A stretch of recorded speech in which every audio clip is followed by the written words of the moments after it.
যখন আমি ছোট ছিলাম, আমার কিছুই করার ক্ষমতা ছিল না। মা আমাকে বুকের মধ্যে ধরে রাত জাগেছে। আমি ঘুমালেই সে শান্তি বইত।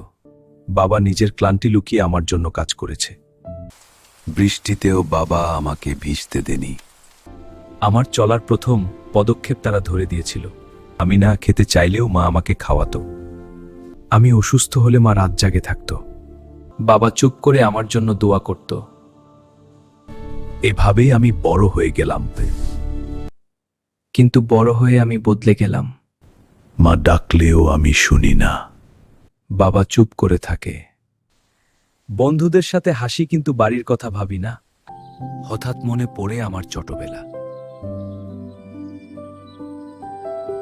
বুকের ভিতরে একটা কষ্ট ধরে। আমি আস্তে আস্তে মায়ের কাছে যাই। মা আমার হাত ধরে হাসেন। বাবার হাত চুমু দিয়ে ক্ষমা চায়। বাবা আবার আমার জন্য দোয়া করে। আর আমি মনে মনে বলি, রব্বির হামহুমা কামা রব্বায়ানি সগীরা। হে আল্লাহ, আমার বাবার উপর রহম করুন, যেমন তারা আমাকে ছোটবেলায় লালন পালন করেছে।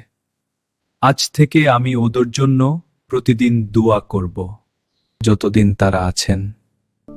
আর যদি না থাকেন, কারোর জন্য সবচেয়ে সুন্দর উপহার হলো দোয়া। رب ارحمهما كما ربياني صغيرا